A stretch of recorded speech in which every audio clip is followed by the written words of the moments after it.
Morning friends, आज हम करेंगे 9th क्लास की ज्योग्राफी का सेकंड चैप्टर भारत का भौतिक स्वरूप।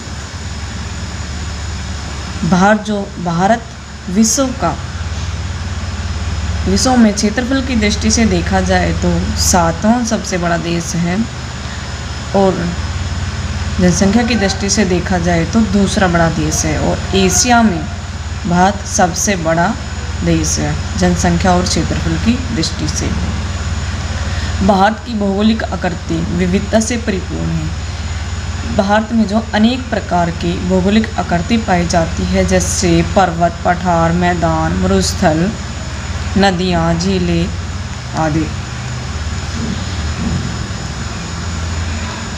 यहाँ विभिन्न प्रकार की शैलें पाई जाती हैं, जिनमें से कुछ संगमरमर की तरह कठोर होती हैं, जिनका उपयोग ताजमहल के निर्माण में हुआ है। कुछ शैलकड़ी की तरह मुलायम होती है, जिनका उपयोग टैल्कम पाउडर बनाने में किया जाता है।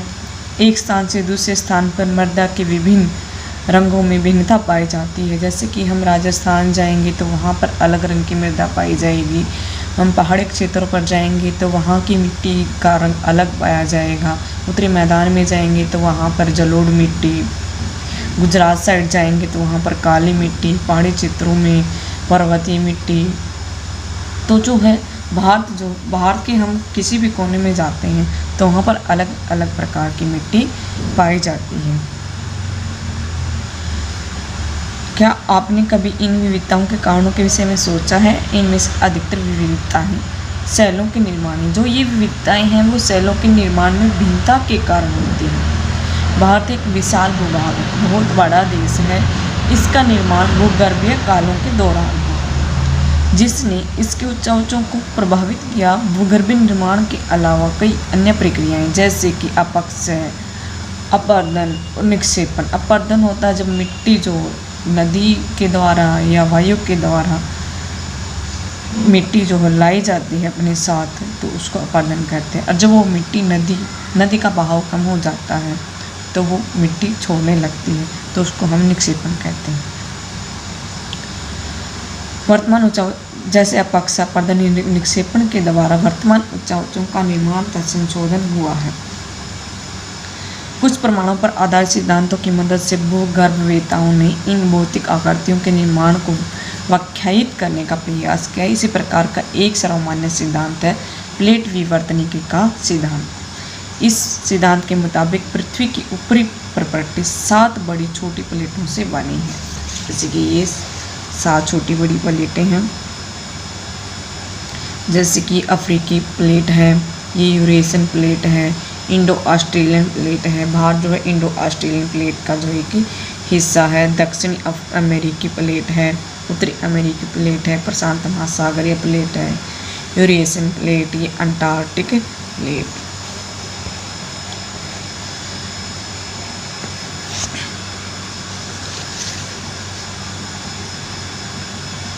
प्लेटों की गति के कारण प्लेटों के अंदर या ऊपर दबाव की स्थिति पैदा होती है, जिसकी वजह से भूकंप, ज्वालामुखी, भ्रंशीकरण आदि क्रियाएं होती हैं।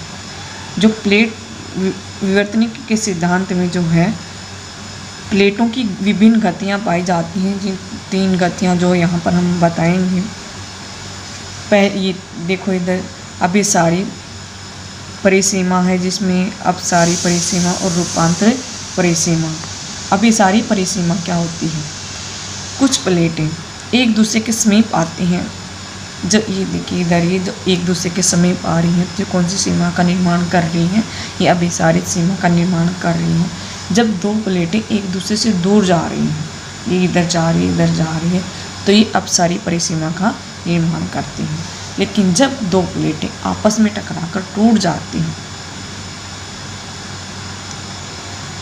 या फिर क्षैतिज गति से गमन करती रहती हैं, तो वो होती है रूपांतर परिसीमा। जो हमारा हिमालय पर्वत है वो अभिसारी परिसीमा का उदाहरण है, और जो पठार है प्रायद्वीपीय पठार हमारा है वो अपसारी सीमा का उदाहरण है।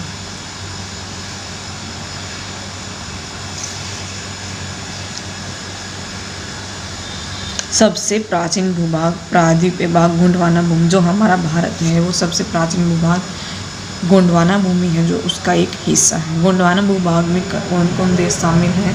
भारत, ऑस्ट्रेलिया, दक्षिण अमेरिका के क्षेत्र सम्मिलित हैं। समैनीय धाराओं ने भूप्रपट्टी को कई टुकड़ों में विभाजित कर दिया। इस प्रकार भारत ऑस्ट्रेलिया की प्लेट गोंडवाना भूमि से अलग होकर यहाँ से अलग होकर के ये उत्तर की ओर चली गई, उत्तर दिशा की ओर बढ़ने लगी। उत्तर दिशा की ओर प्रवाह के फलस्वरूप ये प्लेट अपने से अधिक विशाल प्लेट यूरेशियन प्लेट्स के साथ टकराई। ये देखिए इधर यूरेशियन प्लेट के साथ टकराई और इस टकराव के कारण दोनों के बीच टैथिस नामक भू अभिनीति का अवसाद चट्टान वलित होकर हिमालय पर्वत तब पश्चिम एशिया की पर्वत श्रृंखला के तौर पर विकसित हो गया। तो हमारे हिमालय पर्वत की जगह पहले क्या था? टैथिस नाम का एक सागर था।